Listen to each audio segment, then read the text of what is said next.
All right, welcome everybody. This is Peter Voogd, founder of the prestigious Game Changers Academy, and thanks for tuning in to our monthly Millionaire video series where we interview the world's most elite and successful CEOs, entrepreneurs, and real game changers, people that I have massive respect for, and those making a difference in their industries and obviously in the world. And I'm excited for this call as we have a true game changer today, John Assaraf. He's appeared on Larry King Live 8 times, featured in 8 movies, including the blockbuster smash hit The Secret and Quest for Success with Richard Branson and the Dalai Lama. He's built 5 multi-million-dollar companies, including growing Remax of Indiana to 1,500 salespeople and $4.5 billion in sales. Today, he's the CEO of NeuroGym, which develops some of the most advanced neuroscience-based brain training programs in the world, helping individuals and corporations maximize their fullest human potential. And what I love about John is not just that he's succeeded himself and he's helped companies succeed, he knows how to develop others. He's created millionaires and he's helped develop people all over the world, including game changer Mark Lack, who a lot of you guys know, who really, he pretty much just says John is a beast. That's what he says about you. But I'm excited to have you, man. Thanks for taking the time. So I appreciate you being here, and I'm ready to dive in. Hey, Peter, great to be on. Congratulations on your awesome success. And for everybody who's watching, it's great to connect with you.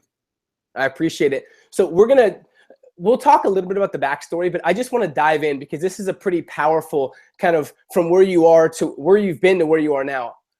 How do you go from being in a gang, to a rough upbringing to building 2 companies to over $1 billion? That's not normal, obviously.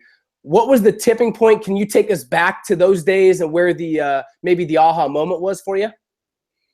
Yeah, I actually can. When I was in my mid-teens, 13 to 17 years old, I just ran with a street gang. And the reason we did is we were the misfits in school. We didn't do well in school. I hated school. I left in grade 11. And the gang that I was involved in was really adept at being entrepreneurs, meaning we did break-in and entries. We got into street gang fights. We sold drugs. We did inhale some. We did a few things that we probably shouldn't have done in the amounts we did them in. But it was very entrepreneurial, believe it or not, to try and have a little bit of money in our pocket so that we can have some fun.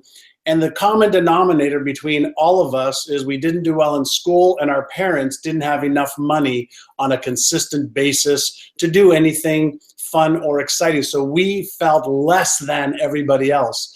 And so we tried to figure out illegally at the time how to, fit in, how to have a little bit of money and fun and feel like, our life had some type of meaning and purpose to it. When we didn't do well in school, we were told and reminded every single day by our teachers and our principals usually that we were misfits. And so that was the beginning side of my entrepreneurial skills. But something happened when I was 19 that really changed the trajectory of my life. And my brother, who was concerned for my well-being, knowing that I'm either going to die or I'm going to go to jail. Those are one of the 2 paths that I was on. He said, hey, I want you to meet me in Toronto, Canada, and I'm going to introduce you to somebody who's a very successful entrepreneur and a philanthropist and a really nice man. And this man sat me down. His name was Alan Brown. And he really started to talk to me about what was happening in my head. Like, why did I feel that I needed to do what I was doing to succeed in life? And I really didn't understand. I didn't have any answers. I said, well, I'm not doing well in school. I was told I need to have a college degree in order to make money and take care of myself and maybe one day my family and kids. And he said, well, there's another way to do it. And he says, it's all about getting your mindset right. He says it's about learning how to manage your emotions and then upgrading your knowledge and your skills so you're doing the right things in the right order at the right time. And so he made a lot of sense to me. At the time, he was making about $100 million a year in sales in his companies. He was a philanthropist, really, really wonderful man. But he said one thing to me that shifted my entire life. After he asked me what I wanted to achieve in business or career or health, wealth, relationships, etc., he said, are you interested in achieving those goals or are you committed? I go, Mr. Brown, I said, what's the difference? And he goes, son, he said, if you're interested, you'll do what's convenient. If you're interested, you'll do what's easy. If you're interested, you'll do, the simple stuff. He said, but if you're committed, you'll do whatever it takes. You'll invest in yourself. You'll grow. You'll change your mindset. You'll change your beliefs. You'll retrain your brain to think and feel and behave at the level of the goals you have and want to achieve. Because if you don't do that, you basically just hope and pray that will come true. He says, but if you really take an hour a day and you focus on the inner game, you can have anything else you want in your life. And that was the beginning of my, my understanding that maybe I could become more. And I made $30,000 my first year going to work for him.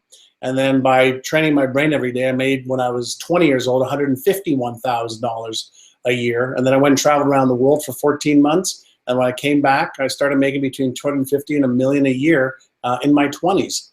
And I learned how to sell. I learned how to market. I learned how to think differently. And that was really the beginning of my initial career, 30 plus years ago, 35 years ago. So the tipping point was someone else coming in your life and kind of messing up your thinking, your thought patterns. Did you have to leave those friends behind? Was it kind of like you outgrew them? Or because I know a lot of people listening too, John, they have people that they might feel like they're outgrowing. Did you have to leave them behind, or do you try to pull them up with you? In my particular case, I had to move 350 miles away from my environment. There are two environments that really shape your destiny. One is your internal environment, your thoughts, your emotions, your focus, etc. But then your external environment, the people that you hang around with, makes such a big difference. And all of my friends were hoodlums. I didn't have any normal friends. My normal friends were hoodlums. And so I knew that I had to break free if I was really going to do something with my life. And what's really interesting, Peter, is I knew I was doing things that I shouldn't be doing. I knew they were immoral, illegal, and that I could get in trouble. But my desire to fit in, to make some money, to feel worthy was greater than my knowledge of what I was doing. And Mr. Brown, showed me a way. So he didn't tell me, he showed me a way. And then he gave me the mentoring that I needed in order to practice on a daily basis what he wanted me to master. And that really was amazing, because I worked with him for 2 years before I went off on my own. And he put me in the environment of setting goals, but also, and I'll share in just a little bit, some of the daily innercises he had me doing to elevate my game. Wow, that's huge. Now, as far as hunger goes, I've seen a lot, and I've trained quite a bit of people as well. I mean, you've crushed it since then, doing billions in sales, building companies, connecting with the world's elite, being in movies, writing books, becoming New York Times bestselling author. Do you feel your hunger to never let up, to never give in, came from your struggles? Because I see people that had a perfect upbringing and they're not hungry as much as people that have had nothing given to them. Do you feel that hunger came from when you were struggling? Because you have a lot of hunger. My hunger came out of fear. So my fear of being insignificant, my fear of being not smart enough, my fear of not feeling good enough, my fear, I always felt I deserved to succeed, but I had a lot of fears. But I also learned that a lot of people, when they feel fear for a lot of people is like something holding them back. I learned how to put fear behind me to push me forward. So when I have a fear of failing, I put fear behind me and allow it to move me forward towards what I want to achieve. When I have a fear of not being good enough or smart enough or embarrassed or ashamed or ridiculed, which are things that are happening in a lot of people's brains, whether they're aware of it or not, I put it behind me and say, let me use that as my fuel for success, as opposed to allowing it to hinder or stop my success. So I learned how to just change some of the frames that I use And so when I feel fear, I know I'm out of my comfort zone. And I know when I'm out of my comfort zone, I must move forward, not backwards. So for those people on the call watching us right now, and they have fear, they're not sure exactly what it is, but it's holding them back. Maybe they've made the same amount of six-figure income the last couple of years, or they have fear that's kind of halting them from getting to that next level. What is there action steps? Is it a perspective shift you give them? What is a way to put fear on the back burner that's maybe tangible or something that you can share? Because I think everyone has fear, and if you can get rid of that, that's huge. Yeah. Well, you're never going to get rid of fear, first and foremost. And so the work that we do at NeuroGym is really understanding the neuroscience of success, the neuropsychology of success. So let's put fear into the proper perspective first, and to understand, what it is. So there's over 50 different types of fear. 50: fear of failure, fear of success, fear of disappointment, fear of being embarrassed, fear of being ashamed, fear of being ridiculed. There's 50 different types of fears. And so when there's a current of fear running around in people's brains, it affects the emotions. Because what happens is, let's say I'm a business owner. Let's say I'm in sales, and I want to double or triple or quintuple my income. The first part of the brain that gets activated is the motivational circuit. Why? Because you think about achieving that goal. You think about all of the benefits of achieving that goal, a nicer home, a nicer car, feeling great about yourself, trips around the world, nice bling, whatever the case might be. That's the first phase of motivation.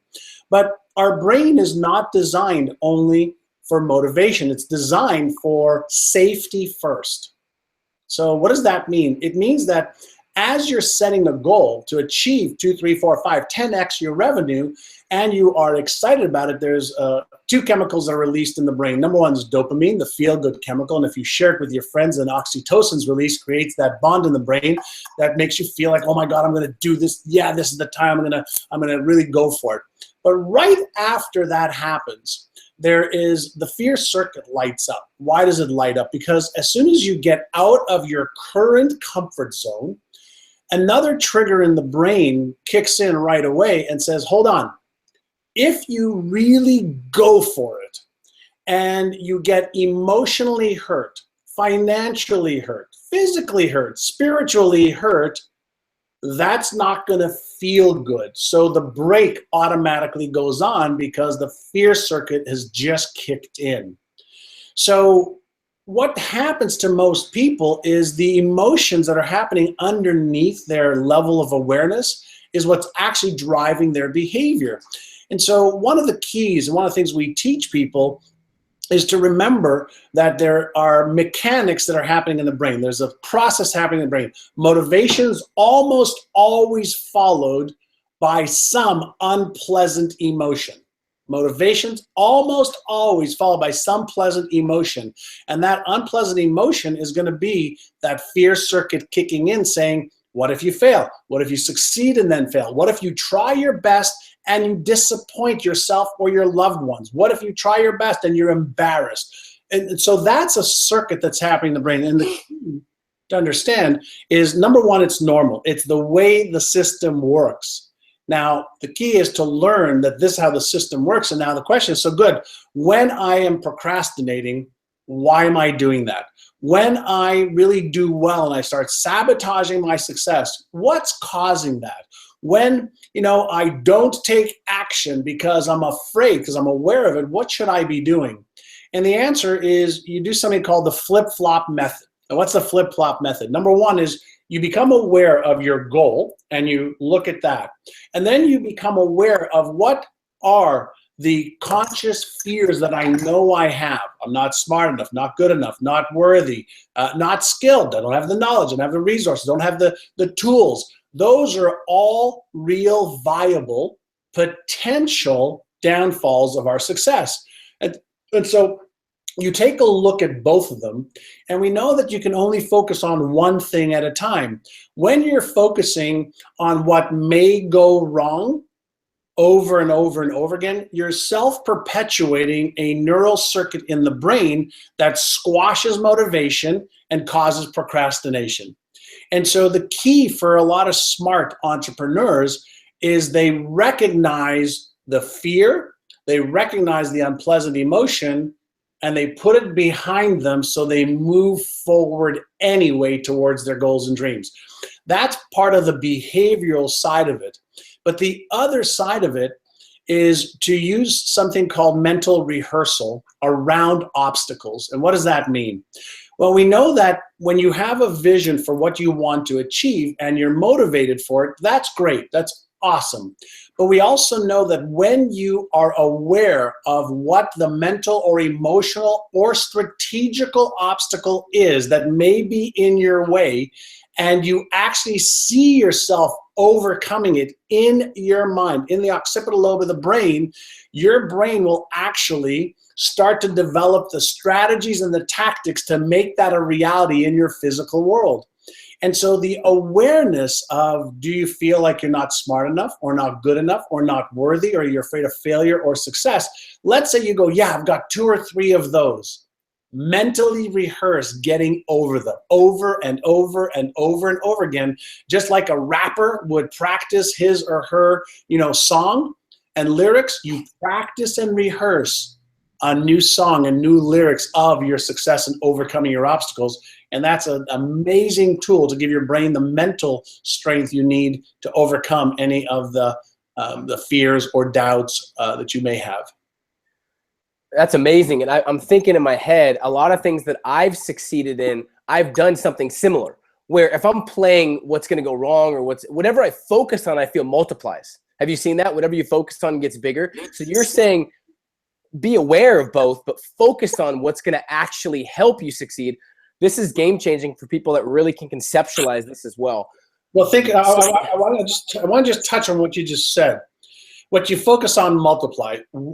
Let's understand why. So let's say I have a negative or unpleasant thought, right? So from a mechanics in the brain, a negative or unpleasant thought creates an electrical charge that releases a chemical into the bloodstream.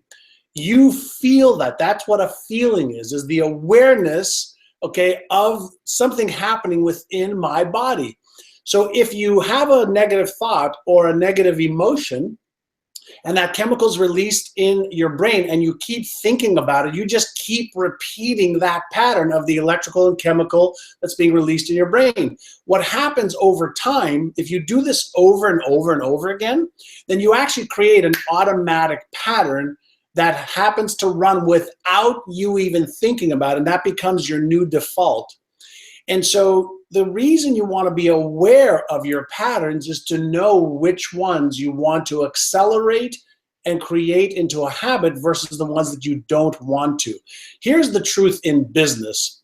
The potential for failure always exists. The potential for whether it's emotional, physical, financial, it always exists in business. You can't get away from that. And the potential for success always exists as well. The individuals that succeed at the highest level learn how to manage the mental or emotional challenges that may come up, but they've learned how to focus on what it is that they want, and they want to use their, what's known in the neuroscience fields, their attention units, the ability to focus on the outcomes they want while they manage the potential risk. Totally different frame of reference. Oh yeah, so the Michael Jordans, the Tony Robbins, the Richard Bransons, are these the people you're talking about that know how to manage not just the risk, but what to focus on, how to make sure they're getting to their goals? And they might know they're going to fail, but it doesn't matter to them because they're focused on the outcome they want, correct? Is that what you're saying? Absolutely. The failure it's always an option. It's not a foregone conclusion. It's always an option. So how do you mitigate your risk of failure? You upgrade your knowledge, upgrade your skills, get the right processes, systems, people, tools, resources. That's how you mitigate the risk. But that's also focusing on the positive. Yeah. Mitigating risk is focusing on the positive outcome that you want. It's not being negative. It's a totally different frame of reference. Most people don't realize that your brain and my brain works very similar to a thermostat in a room. So let's say you're making $100,000 a year or $250,000 a year. You have a neural structure that supports that. And it acts just like a thermostat, meaning if you're making more because of sheer hard work and effort, your brain will self-regulate because something called the error detection mechanism kicks in. And let's say you're making an extra $10 or $20 or $30,000 this month than you've made before, you will actually move below your potential just so you self-regulate and end up right around the same income level year in, year out. And so one of the keys you've got to do is recalibrate the thermostat, reset the financial set point or business set point or expectancy set point, and reset the blueprint that drives all the behavior. And that is really the work that we do and I do. And that's really the game changer for me. When I think about what made the difference in my life, I invested between 30 minutes and an hour a day, which I still do, on the inner game, recalibrating and reinforcing the neural patterns, the beliefs, the habits, perceptions, the emotional regulation around doubts, fears, anxieties, stress, etc. Because the inner game is a reflection of the outer game and what you attract to your life. I love that. So we talked before the call, John. I love how you said this. We're on the same page here about you could give every tactic in the world. You could give the best marketing tactics that have brought you billions in sales, but it doesn't matter if people are not going to consistently follow through. And we talked about how we have a lot of six-figure earners, and your first words were, why aren't they at 7? Which I love the standards. So instead of giving 20 of your best tactics, let's dig deep into why so many people that on this call are super talented, they're at 6 figures, but they're not at 7. Can you think of maybe some reasons that you've seen that hold entrepreneurs back? Sure. Going from 6 to 7 figures in their business and just in general and income wise? I'd love to hear your thoughts.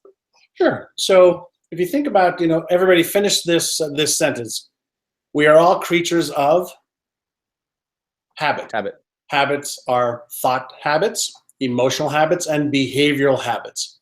And so why is that statement, something that holds people back? Because once you get into this pattern of thinking and behaving, it supports your entire outcome-based behaviors of what it is that you do every single day.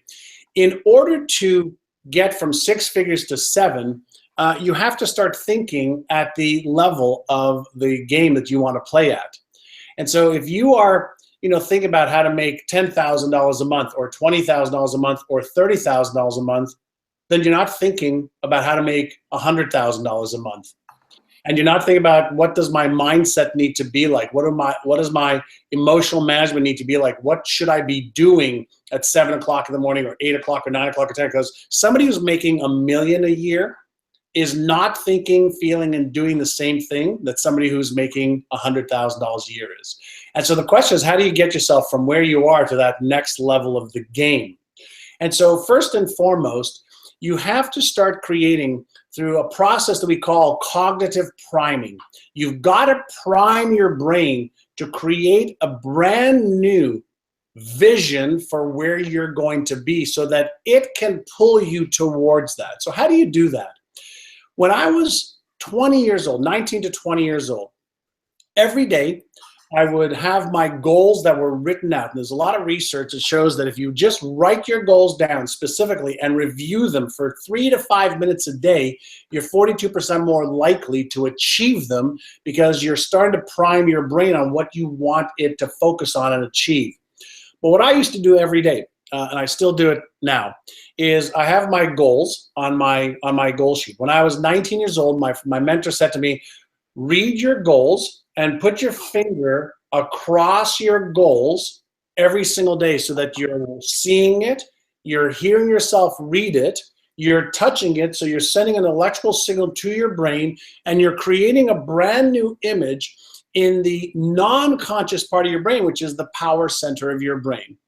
And so every day I used to just sit there, read my goals. I would emotionalize like a Hollywood actor would think about, read, feel, pretend, play the role until the role became the actor.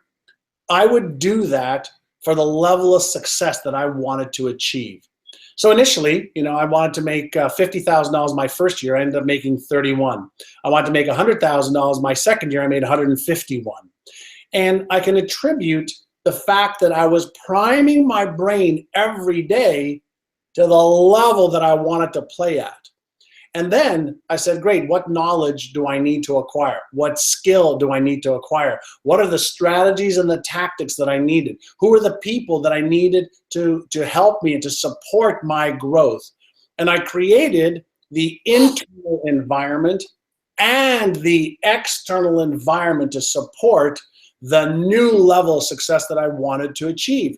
So instead of thinking and focusing on every day of more of the same, I thought and focused every day on my new level of success.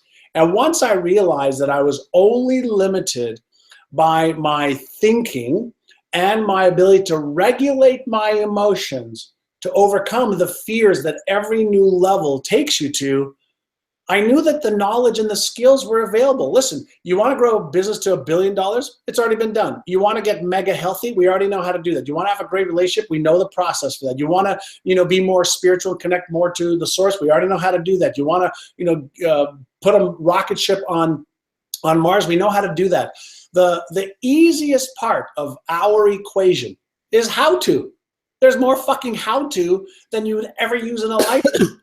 The key is to get yourself to do the things that are needed at the level you want to play at. I love that you said that, because I was thinking in my head, John, okay, you have the goals, you're absorbing them, you're living them, you're becoming one, you're touching them, they're so ingrained in you. And then the tactics and execution part is easy when you ask yourself, what's the knowledge, what's the skill, what's the strategy, what's the people I need to be around? That's huge, because most people just focus sometimes on the tactics, and they might have an action plan, but like you said, that's fine having a perfect action plan, but what if you're not executing or actually taking action? So you're saying the biggest way to take action to follow through is to not just look at your goals daily, but take time to really, I don't know how you said it, to really absorb those goals. Is that what you're saying on how to get from goals to the actual end result? Yeah. So let me use the Hollywood, actress, scenario again. So let's say everybody is watching right now. Imagine you're walking around today somewhere and somebody taps you on the shoulder and says, "Hey, I am so-and-so director in Hollywood. I've got a movie that's a big budget movie. You look like the exact person for the lead role.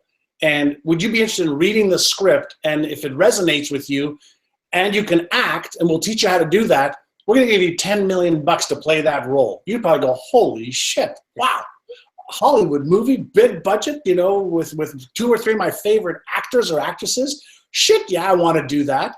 And let's say they cast you and they thought you were great, and you got the script. It's a brand new script. You've never seen it. You've never read it. You don't even know how to act that well. What would you do, to become that script, that one role in that script? What would you do? You'd probably read it 500 fucking times. You'd probably rehearse it. You'd probably take some acting lessons. You'd probably get a coach. You'd probably collaborate with other people. You'd probably mentally play it out. You'd probably try it in a variety of different ways, over and over and over and over and over and over and over again, until you didn't have to, look at the script to memorize the lines. Then after you memorize the lines, then you get better at your acting. And as you got better at your acting in front of a camera, in front of 3 cameras, in front of other actors and actresses, you'd overcome being embarrassed, being ashamed, being ridiculed. What if you fail? What if you succeed? What if you disappoint yourself? What if it doesn't work out? You'd have to overcome all of those things in order to be in the movie, get the $10 million check, right? Well, are you doing that for your business right now? See, because your business, the vision that you have for your business and the lifestyle you want for everybody who's watching, that's your fucking script. And guess what People you're doing? want the guarantee first, though. They want the 10 million guarantee when you don't have that. You got to create that. You win the inner game first, you will crush the outer game. And so if you don't practice, if you don't overcome, if you don't deal head on, with your doubts, your fears, your anxiety, your stress, your lack of confidence, your lack of certainty, you don't deal with that head on. You don't deal with that in the game. You deal with that before the game. You deal with that in practice time. And so I learned how to practice being an entrepreneur. And as I learned how to practice in here, I also took time to read and do things like you're doing right now. I mean, one of the reasons I'm doing this is I love to really help entrepreneurs and people who are in the game, making life happen and being productive versus, hoping and praying stuff happens. And so, but if you play the inner game and the outer game, learning what to do, you'll achieve success beyond your wildest dreams. And when you figure this stuff out, and I'm no master yet, but the world's your playground. There's so much opportunity. I was just in Dubai speaking, John, and I'll tell you that there's no shortages of money anywhere. You just have to be able to become that person that attracts that and actually knows how to go get it by rewiring your brain, by making sure that you're focused on the inner game as well. And you said something so powerful. I want people to understand. You said you prepare so much for when you're in the game, for when you're speaking, for when you're in front of people. Michael Jordan said he prepared so much, he didn't even care what happened in the game because he knew he prepared to where whatever happens was supposed to happen. When he left the ball, when the ball left his hand in the game-winning shot, he said he already put all the work in. So he was okay with whatever the result was. And you said the exact same thing with your business. So I love that. Yeah, you said something about, law of attraction type of stuff. I remember, reading something from Chris Rock. He said, what he noticed in his life is, when he was, let's say, stuck on the side of the road and his car was just stuck and he waited for people to stop, nobody would stop. But when he started pushing his car, people stopped and started pushing with him. Wow, that's interesting. Right. And so, for everybody that's here, I want you to ask yourself some questions. And, the first question is, why am I not earning double every single month right now? Like, get really granular, okay? Don't be afraid of answering that question. And you might say, well, I don't have the knowledge. Okay, I don't have this. Write it down. I don't believe that I can. I don't know how to. I don't feel the confidence. I don't have certainty. Up on my wall, I have an image of a woman. I wish I could turn this around and show it to you. And there's a woman who says, it's like she wants to earn more, live more, and give more. And on the surface, she thinks it's a storyline that we're doing for a little video. And she thinks she can, she wants to. It would be great that she would achieve more. She wants to buy a home, she wants security, she wants to have fun and experiences. But underneath the surface, she's talking to herself, saying, I don't know how. I'm not skilled enough. I don't have the amount of knowledge. I'm too young. I'm too old. I'm Caucasian. I'm Asian. I'm African American. I'm whatever it is. You've got to get underneath the hood to understand what are the 2 or 3 big obstacles that if you removed those or it, you've got yourself some runway. What I found is the more real I was with myself and answering those questions, like, what am I afraid of? Like, am I afraid of losing money?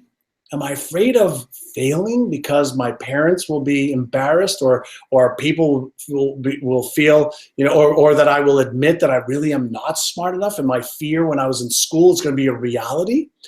Once you stare those real things in the face and you learn how to let them go, holy shit. It's a get out of jail card for you and your success. And you just have to get real. Just get real with yourself. No bullshit, no lying, no hiding, no sugarcoating. Deal with the real stuff and make a list. My list initially was so fucking long, I was embarrassed to show it to anybody. But I said, out of this big list, what's the one thing that if I remove that gives me runway? And it was my fear of not being smart enough. I had this fear. I can bring it back to when I was in school and didn't do well in school, and I was laughed at. We thought I was just a dumb jock. I was voted most likely to fail in life. And I was like, oh my God, this is all this confirmation that I'm not really smart. And I actually was really smart. I just, there's some occurrences that happened. I didn't understand the English language when I moved from Israel, and I was 2 years behind everybody else. And so I just felt insecure. I felt insignificant. I felt like I wasn't smart enough. And it took me, about 15 years later to discover that I could change that in here. Once I did that, boom, income went up, life success went up, feeling more confident, feeling more certain. Then I just kept picking away at the things that, that were in my way. And most of the things that were in my way was not about knowledge and skills, because I could get that. It was about mental and emotional game. This is huge. I really want to make sure people are conceptualizing this. And I'm really big on not having any regret, John. I want people to look in the mirror when they're 80, 70, 80 years old and know they did it their way and they maximized life. But so many people never ask themselves these questions.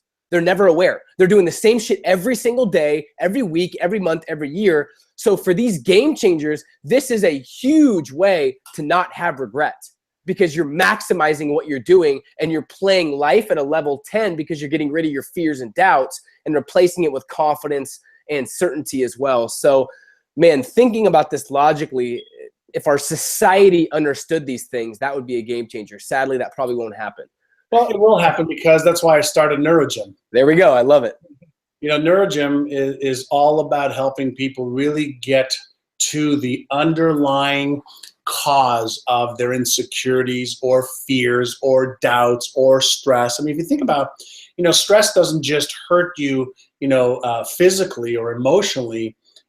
Stress is actually one of the biggest killers, silent killers of achieving goals. And most people don't understand when I'm under, whether it's emotional, financial, physical stress, motivational circuit shuts off. It just shuts off. Well, what if you can just learn to recognize when you have, whether it's, again, mental, emotional, financial stress, but learn how to turn that into your ally. And that's really the key. And that's why I'm so big on the stuff. When I used to, let me share a story with everybody. When I was 26 years old, I bought Remax of Indiana. And it had failed twice in Indiana before. And I went there by myself. I invested $75,000 to buy the franchising rights for Remax in Indiana. And I started building the company. And using what I had learned from 19 to 26, by 1992, I hit $1.2 billion in sales, $1.2 billion in sales. And my goal was $1 billion. Hold on, look. I have this. I just brought it from home, not today, but this is in my office. This is the Indianapolis Business Journal, August 17th, 1992. Wow. Here's a picture of me right there in an office. And it says, Remax John has focused on gets it by age 30, sets $1 billion goal for 1993. $1 billion goal. And I had no idea when I had set that goal how to achieve it. But the fact that I set the goal, we hit $1.2 billion, which made us the #1 real estate company in the state of Indiana. But that's not where the story ends. I was giving our salespeople all the best books. I would hire the best motivational speakers. I would spend $250,000 a year training my 1,000+ real estate agents. And success wasn't going up. Sales were stagnant. And so I said, okay, what's going on here? They have all the knowledge, they have the skills, they're getting the training, they're getting the support. What's going on here? And then it dawned on me, we really didn't do any mindset and emotional training for these people. So we started to train our real estate agents on mastering their mindset, mastering their emotions, and doing the right things for the first 90 minutes of every day. And in sales, you got to be prospecting and closing deals. That's all that's important. Within 3 years, 1995, I went to $4.5 billion in sales. Didn't teach them any more stuff. Worked on their inner game. We went from an average of $38,000 average income per real estate agent to $128,000 in 3 years by working on the inner game every day. That shows tangibly the importance of that. Yeah. And I see a lot of people, John, doing the first thing you did, even people that I train that I've seen, where they're giving them all the tools, but not working on their inner game or the follow through or their mindset. So they're confused why they're not performing. Right. And you live that firsthand. Right. Absolutely. So the other part that I want to come full circle on is when I was doing my daily cognitive priming, when I was 19, Alan Brown also asked me a question. I'm going to ask everybody on this that's watching right now is, what do you need to believe about yourself that you don't believe right now that would help you achieve those goals? What would you need to believe about yourself right now that you don't currently believe that'll help you achieve your goals? So for me, it was, I have to believe that I'm smart enough. I have to believe that I'm worthy. I have to believe that I can overcome any challenge. I have to believe that I can acquire the tools and resources. I made a list of all of these beliefs that I had to have in order to achieve those goals. And I took those beliefs, I turned them into an affirmation. And every day I would read those affirmations. Every day I would listen to a recording of those affirmations. And I had cassette tapes in those days, just to take you guys back. Some of you go, cassette tape, what's that? Right? I'm 55 now. Most of you guys are probably, or gals are, 20s and 30s. And so I would listen to these words that were not true at the time. And I would listen to them over and over and over and over again, like listening to a song that you love, until I started to believe that those things that were just something on a piece of paper were true. And then I would visualize those beliefs being true. Then I would emotionalize acting as if those beliefs would be true. And I can tell you, for 30 days, 6 days, 90 days, there was a voice in my head that said, that's not true. You don't believe that. You're not good enough. You're not smart enough. You're not worthy. You're not skilled. You're not, on and on and on. And day by day by day, that little voice of negativity started to diminish. Day by day, I started to fill in a new pattern in my brain. I am smart enough. I am worthy. I am good enough. I do deserve success. I can, I will, etc. And that really was the beginning of me retraining my brain, repatterning and re-scripting my inner game and my blueprint. And then 35 years later, I have a company that develops some of the technologies and methodologies in the world to help millions of people do this. But it started out by really identifying the obstacles and learning ways to overcome them. By the way, people are mind blown with this call so far. So love the information, love the tactics, and I'm excited to continue going and adding as much value as possible. I want to take a question from one of our members, Justin Weeks, who's already successful but wants to take it to a new level. He said, if you had to start right now from scratch with 5,000, all you know about business, law of attraction, and success principles, so you still have the knowledge, what do you feel is the best route to 7 figures? Does that depend on the individual? Or what would you say if you had $5,000 with your knowledge, what's the fastest route to 7 figures? If it was the question, if I had $5,000? Yeah, that's it. Depending on the business. So, depending on the business, number one for me, I learned sales and marketing at a very early age. I went into my first job when I was 19, other than, odd jobs here and there, cleaning floors and bathrooms and shit like that. I learned how to sell. And I learned how to sell from sales experts who taught me about selling. And then I learned how to market from marketing experts. And so for me, it's a matter of really focusing on who is my ideal client. So who is he or she? How old are they? What are their pains, fears, frustrations, irritations, wants, needs, secret desires? What do they think they know? What do they really need to know? So I would lay out exactly who I'm going after. And then I would be targeting those people only to solve their problem that they have. And so we've gotten pretty good at using the internet. Like, a lot of people ask me, a question, and I'll share some with you. I have a few New York Times best-selling books. I have products. I used to charge $5,000 an hour for my consulting, $35,000 for a keynote, but I only do about 4 keynotes a year because I don't want to travel. I want to be at home with my wife, my children, and I want to live my lifestyle. And so everything that I do is internet-based. Everything I do is internet-based. And so we drive, millions of people a month into a variety of different categories of how we target them and into our funnels. But the point that I want to make is I would get laser focused on marketing and sales. Marketing and sales. And either you have the skill or you need to partner, defer payment, barter, or hire people who can be there with you for marketing and sales, because that's what drives revenue.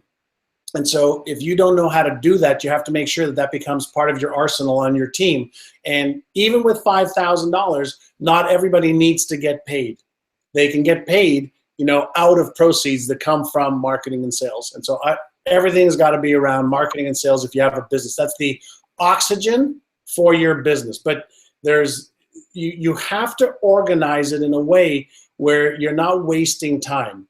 And if you're selling, then you've got to know your prospects' pains, fears, frustrations, irritations, wants, needs, etc.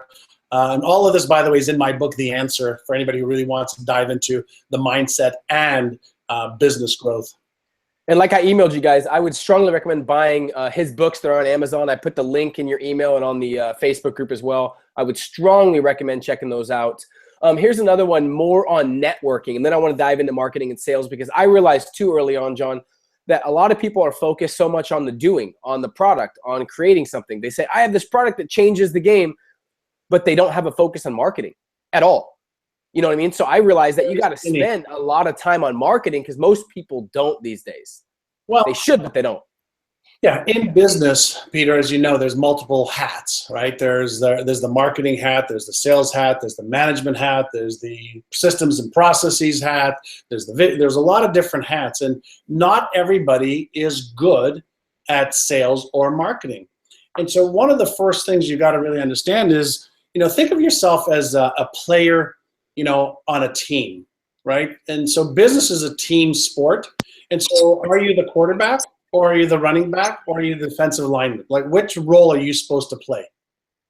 And once you understand which role you're supposed to play, not which role you are playing, then that gives you the ability to figure out, how do I get the other players on my team that can do the things that are work for me? See, none of us wants to work.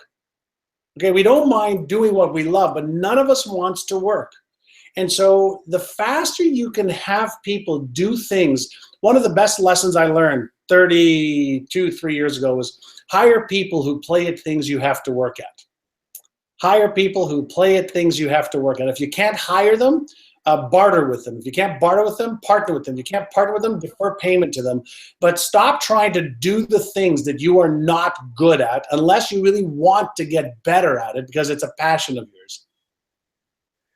Huge. And I've learned too to delegate. You got to delegate the weaknesses that don't obviously hire. So you're saying hire people that love doing and are good at things that you really don't like doing or don't enjoy. That's huge. I love that. So Christina says about networking. She's having trouble networking and elevating her circle of influence. She's been reaching out, trying to be persistent, but there's not much luck. She wants to network with people playing the game at a higher level. Any ideas on starting from scratch, maybe without like a big following like you have? Yeah. So first and foremost, Christina, take the word luck and get it out of your vocabulary. Okay. Business is a precision sport. Networking is a precision activity as well. What do I mean by that? Listen, when you're on the field and you're playing, sure, every once in a while, somebody's going to fumble and you're going to get the ball and you're going to run for a touchdown. That happens once in a while. But if you're not achieving the results that you want in networking, you have to look at what you're doing isn't working. The behavior is not eliciting a result you want. So you have to look at, networking works, but if you're not networking the right way, it doesn't work. So it's not networking, it's probably how you are networking and what your tactics are with networking. One of the leading experts in the world of networking is Ivan Misner. Ivan Misner. He has books on networking, and he owns a company called BNI, Business Networking International. They have tens of thousands of business owners in every city around the world that get together to network. One of the first things he teaches about networking is you don't go to a networking event to see what you can get from other people. You go to a networking event to see how you can add value to somebody else's life, to somebody else's business.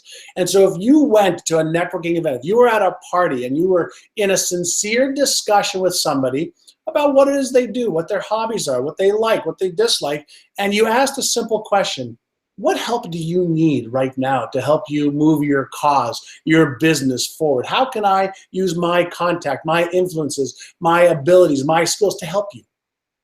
And if you took networking and turned it around to helping others, trust me, the law of reciprocity will kick in and people go, wow, what can I do for you? And I've seen too many people, I mean, obviously I go to events and I'm invited to places and people are always asking, well, can you help me? Can you help me? Can you help me? Can you help me? Fuck no, I'm busy. I can't help you. I don't take on private clients who want to pay me $5,000 an hour and I just met you, want me to help you? Why don't you ask me if there's something that I need help with and get into my inner circle? You know how few people ask me if they could help me?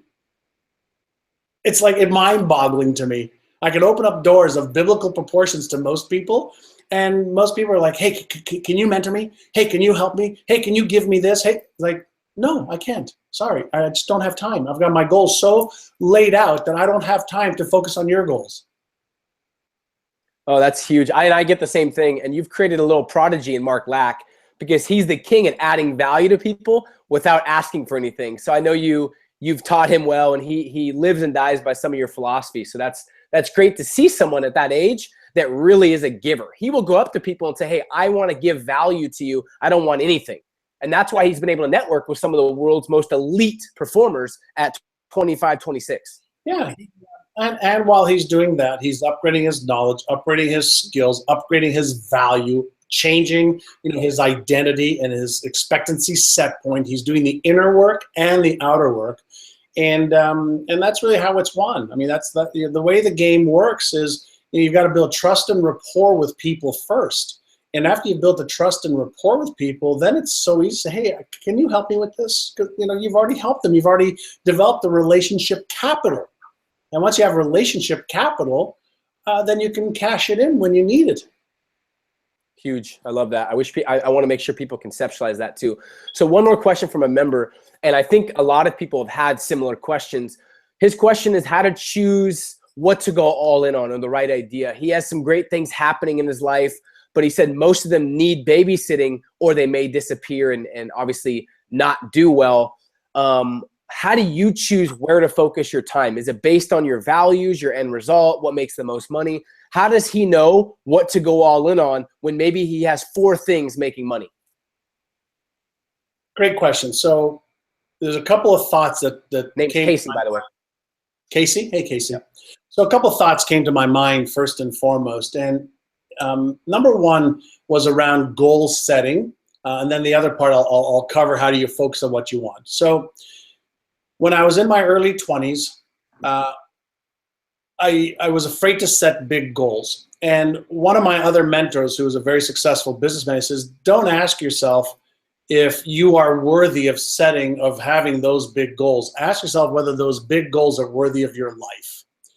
And I was like, well, what do you mean? He says, well, every day you're trading your life for what it is that you're doing, for the vision, the mission, the work that you're putting out in the world. He says, so make sure that goal is worthy of your life. That was number one. Then number two is, what's going to give you the most purpose, the most joy, the most meaning in your life? Now, a lot of people in business think that you can have multiple businesses at the same time. And I agree, after you have your primary business that's shooting off cash that then you can leverage to build other businesses. And so if you want to build, $5 million businesses, fuck, that's easy. But if you want to build one $50 million business, that takes being all fucking in. That takes all your time, all your energy, all of your focus. And once you've got the sales, the marketing, the management, the finance, the legal, the client experience, once you've got all that humming at the levels, that you're happy and satisfied with, then you spin off to other things. So that's part one of the answer. Part two is if we were sitting together a year from now and you made a decision today to only focus on one of those 4 opportunities, which one would make you feel like, yeah, what a phenomenal year I've had? And so I make all my decisions now based on my 5 key values: God, my health, my family, fun and experiences, and contribution to the world. So everything fits into that first. And every day I start off with making sure that my number 1, number 2, number 3, number 4, and number 5 value is being met. So at the end of every day, I can go another awesome day based on my values. Now, my values are for me. It's what makes me feel the best. And that's all I'm really concerned with, what makes me feel the best, and obviously my environment.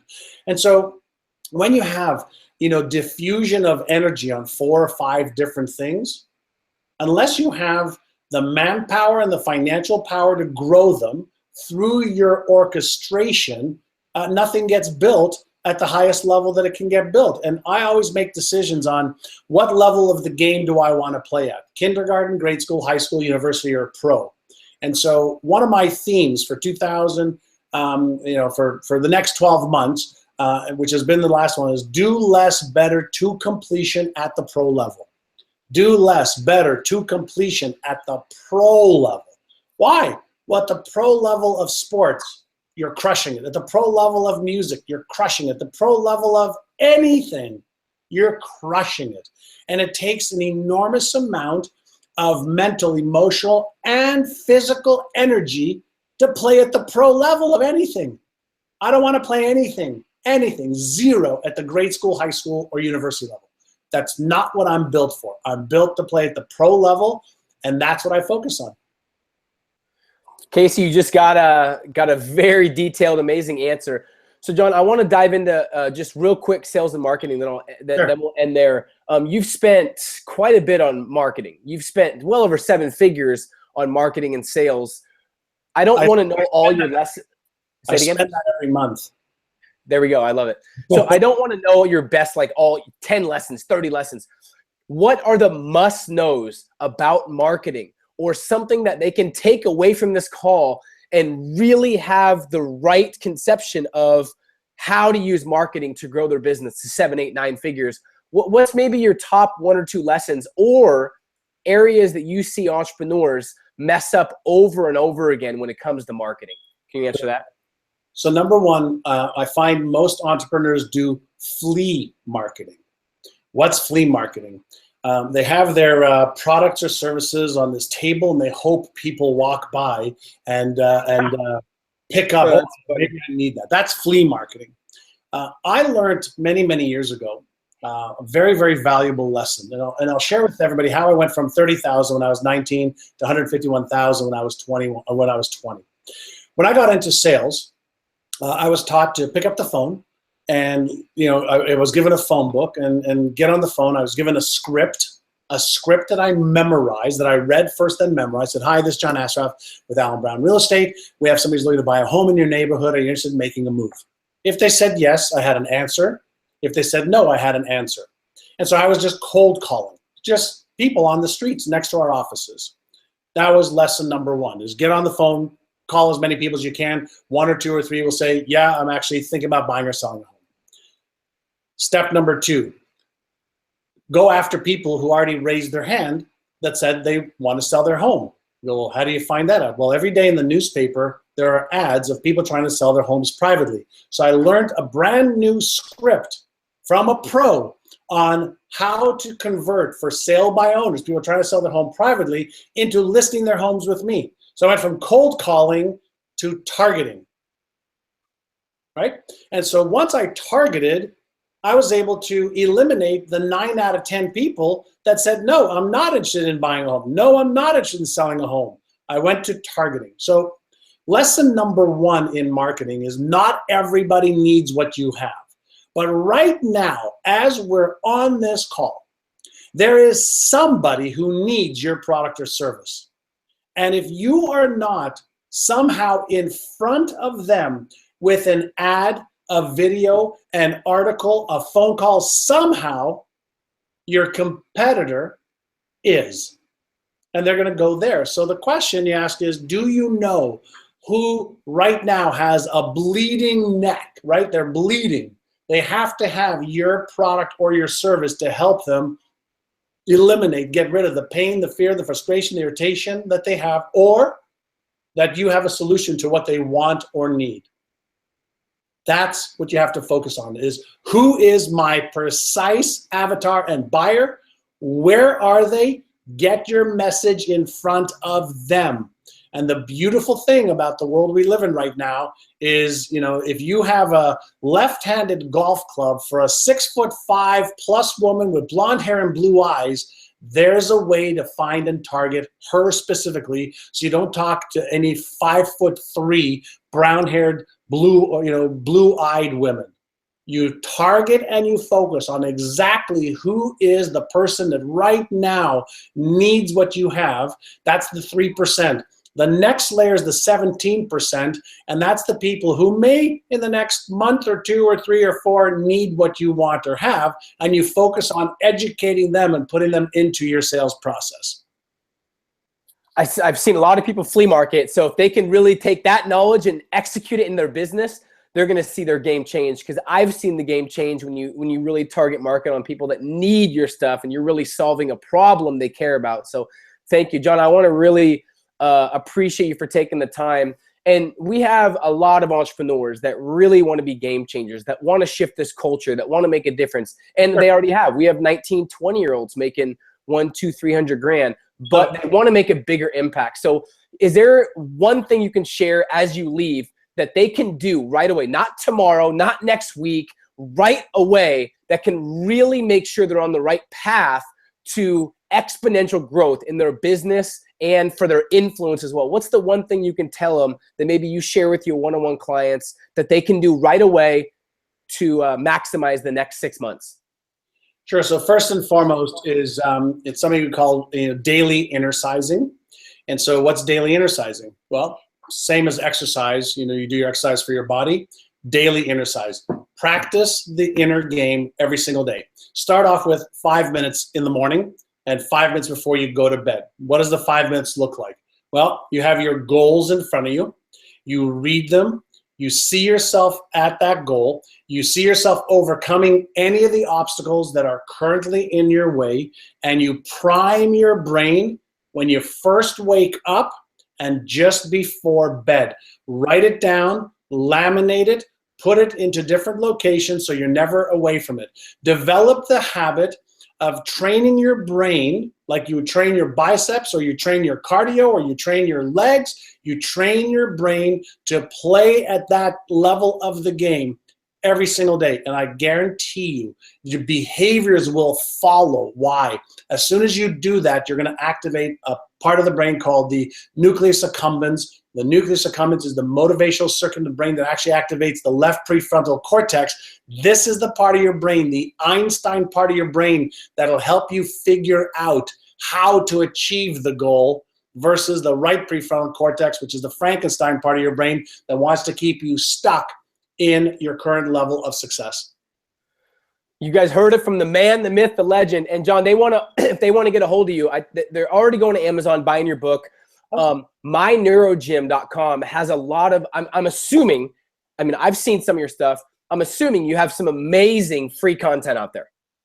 Yeah, we've got great content on Facebook. I do live trainings on Facebook every Tuesday morning on my fan page. So just type in John Assaraf, go to my fan page. I do live trainings every Tuesday morning for about 30 minutes on goal setting, on brain training, on strategies, tactics, a whole bunch of stuff. So my fan page on Facebook, I've got a Twitter handle, an Instagram, YouTube. I've got some killer videos there, books, etc. My Neuro Gym, though, MyNeuroGym.com, guys.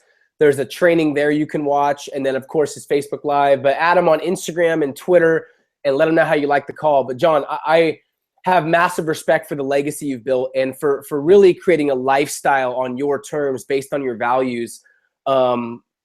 I'm honored to be able to connect with you here and for you to add value. On behalf of all of our game changers, we really appreciate your time, man. And thanks so much for the legacy you're building and for who you are, man. Thanks, you too, Peter. You're doing an amazing job helping people and enlightening the world. Thanks, man. Have an amazing day, and we'll talk soon. Let me know if you need anything as well. Thanks, Peter. Bye, everyone. See you, John. Wow, what an amazing call, guys. I know you guys are having you have a lot of feedback. What are the one or two things, as always, I want to remind you, what are the one or two things that you're going to implement right away? What's the thing that he said? What's the perspective shift? What is the piece of knowledge? Or maybe it's something that was holding you back internally, or a fear that you need to attack right away that's going to make a big difference in your growth in your business the next 30 to 60 days. And you can then go back in 30 days and pick another action. So put in 60 minutes in your schedule in the next 30 days to go back and rewatch this call and pick another thing that you think is going to help you. But don't focus on all of it at once, because you know you'll get overwhelmed and frustrated. So pick the one thing that John talked about. There was a lot of nuggets in that call that were really game-changing for me and for you guys as well. By the way, we have Marie Forleo coming up in January. We have Gerard Adams coming up in February. We have Chase Jarvis coming up in March. We're getting Damon John. We're looking to get Prince CA. We have some amazing stuff coming up in the Academy, guys. So make sure you're ready for that. But I'm excited to help you guys not only finish this year strong, but really take your game to a whole new level in 2017. That's what it's about. And remember, 2017 starts right now. It actually started 2 weeks ago, not next month like most people, all right?